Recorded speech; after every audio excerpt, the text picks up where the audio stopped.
Pride and Prejudice, Chapter 23.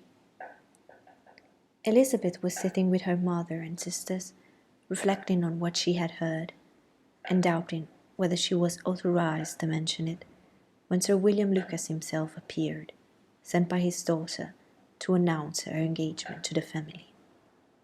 With many compliments to them, and much self-congratulations on the prospect of a connection between the houses, he unfolded the matter to an audience not merely wondering, but incredulous, for Mrs. Bennet, with more perseverance than politeness, protested he must be entirely mistaken, and Lydia, always unguarded and often uncivil, boisterously exclaimed, "Good Lord, Sir William, how can you tell such a story? Do you not know that Mr. Collins wants to marry Lizzie?" Nothing less than the complaisance of a courtier could have borne without anger such treatment, but Sir William's good breeding carried him through it all, and though he begged leave to be positive as to the truth of his information, he listened to all their impertinence with the most forbearing courtesy. Elizabeth, feeling it incumbent on her to relieve him from so unpleasant a situation, now put herself forward to confirm his account, by mentioning her prior knowledge of it from Charlotte herself, and endeavoured to put a stop to the exclamations of her mother and sisters by the earnestness of her congratulations to Sir William, in which she was readily joined by Jane, and by making a variety of remarks on the happiness that might be expected from the match, the excellent character of Mr. Collins, and the convenient distance of Hunsford from London. Mrs. Bennet was, in fact, too much overpowered to say a great deal while Sir William remained, but no sooner had he left them than her feeling found a rapid vent. In the first place, she persisted in disbelieving the whole of the matter. Secondly, she was very sure that Mr. Collins had been taken in. Thirdly, she trusted that they would never be happy together. And fourthly, that the match might be broken off. Two interferences, however, were plainly deduced from the whole. One, that Elizabeth was the real cause of all the mischief, and the other, that she herself had been barbarously used by them all. And on these 2 points she principally dwelt during the rest of the day. Nothing could console, and nothing appeased her, nor did that day wear out her resentment. A week elapsed before she could see Elizabeth without scolding her. A month passed away before she could speak to Sir William or Lady Lucas without being rude, and many months were gone before she could at all forgive their daughter. Mr. Bennet's emotions were much more tranquil on the occasion, and such as he did experience he pronounced to be of a most agreeable sort, for it gratified him, he said, to discover that Charlotte Lucas, whom he had been used to think tolerably sensible, was as foolish as his wife, and more foolish than his daughter. Jane confessed herself a little surprised at the match, but she said less of her astonishment than of her earnest desire for their happiness, nor could Elizabeth persuade her to consider it as improbable. Kitty and Lydia were far from envying Miss Lucas, for Mr. Collins was only a clergyman, and it affected them in no other way than as a piece of news to spread at Meryton. Lady Lucas could not be insensible of triumph on being able to retort on Mrs. Bennet the comfort of having a daughter well married, and she called at Longbourn rather oftener than usual to say how happy she was, though Mrs. Bennet's sour looks and ill-natured remarks might have been enough to drive happiness away. Between Elizabeth and Charlotte there was a restraint which kept them mutually silent on the subject, and Elizabeth felt persuaded that no real confidence could ever subsist between them again. Her disappointment in Charlotte made her turn with fonder regard to his sister, of whose rectitude and delicacy she was sure her opinion could never be shaken, and for whose happiness she grew daily more anxious, as Bingley had now been gone a week, and nothing was heard of his return. Jane had sent Caroline an early answer to her letter, and was counting the days till she might reasonably hope to hear again. The promised letter of thanks from Mr. Collins arrived on Tuesday, addressed to their father, and written with all the solemnity of gratitude which a 12 months' abode in the family might have prompted. After discharging his conscience on that head, he proceeded to inform them, with many rapturous expressions, of his happiness in having obtained the affection of their amiable neighbour, Miss Lucas, and then he explained that it was merely with the view of enjoying her society that he had been so ready to close with a kind wish of seeing him again at Longbourn, whither he hoped to be able to return on Monday fortnight.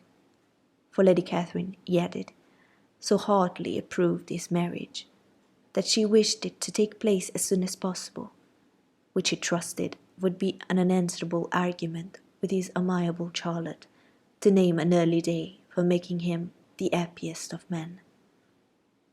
Mr. Collins's return into Hertfordshire was no longer a matter of pleasure to Mrs. Bennet. On the contrary, she was as much disposed to complain of it as her husband. It was very strange that he should come to Longbourn instead of to Lucas Lodge. It was also very inconvenient and exceedingly troublesome. She hated having visitors in the house while her health was so indifferent, and lovers were of all people the most disagreeable. Such were the gentle murmurs of Mrs. Bennet, and they gave way only to the greater distress of Mr. Bingley's continued absence. Neither Jane nor Elizabeth were comfortable on this subject. Day after day passed away without bringing any other tidings of him than the report which shortly prevailed in Meryton of his coming no more to Netherfield the whole winter, a report which highly incensed Mrs. Bennet, and which she never failed to contradict as a most scandalous falsehood. Even Elizabeth began to fear, not that Bingley was indifferent, but that his sisters would be successful in keeping him away. Unwilling as she was to admit an idea so destructive of Jane's happiness, and so dishonourable to the stability of her lover, she could not prevent its frequently recurring. The united efforts of his two unfeeling sisters and of his overpowering friend, assisted by the attractions of Miss Darcy and the amusements of London, might be too much, she feared, for the strength of his attachment. As for Jane, her anxiety under this suspense was, of course, more painful than Elizabeth's, but whatever she felt, she was desirous of concealing, and between herself and Elizabeth, therefore, the subject was never alluded to. But as no such delicacy restrained her mother, an hour seldom passed in which she did not talk of Bingley, express her impatience for his arrival, or even require Jane to confess that if he did not come back, she should think herself very ill-used. It needed all Jane's steady mildness to bear these attacks with tolerable tranquillity. Mr. Collins returned most punctually on the Monday fortnight, but his reception at Longbourn was not quite so gracious as it had been on his first introduction. He was too happy, however, to need much attention, and luckily for the others, the business of love-making relieved them from a great deal of his company. The chief of every day was spent by him at Lucas Lodge, and he sometimes returned to Longbourn only in time to make an apology for his absence before the family went to bed. Mrs. Bennet was really in a most pitiable state. The very mention of anything concerning the match threw her into an agony of ill humour, and wherever she went, she was sure of hearing it talked of. The sight of Miss Lucas was odious to her. As a successor in that house, She regarded her with jealous abhorrence. Whenever Charlotte came to see them, she concluded her to be anticipating the hour of possession, and whenever she spoke in a low voice to Mr. Collins, was convinced that they were talking of the Longbourn estate, and resolving to turn herself and her daughters out of the house as soon as Mr. Bennet was dead. She complained bitterly of all this to her husband. "Indeed, Mr. Bennet," said she, "it is very hard to think that Charlotte Lucas should ever be mistress of this house, that I should be forced to make way for her, and live to see her take my place in it." My dear, do not give way to such gloomy thoughts. Let us hope for better things. Let us flatter ourselves that I may be the survivor.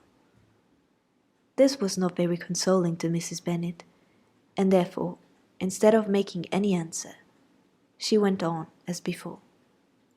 "I cannot bear to think that they should have all this estate. If it was not for the entail, I should not mind it." What should not you mind? "I should not mind anything at all." Let us be thankful that you are preserved from a state of such insensibility. "I never can be thankful, Mr. Bennet, for anything about the entail. How anyone could have the conscience to entail away an estate from one's own daughter, I cannot understand, and all for the sake of Mr. Collins too. Why should he have it more than anybody else?" I leave it to you to determine that," said Mr. Bennet.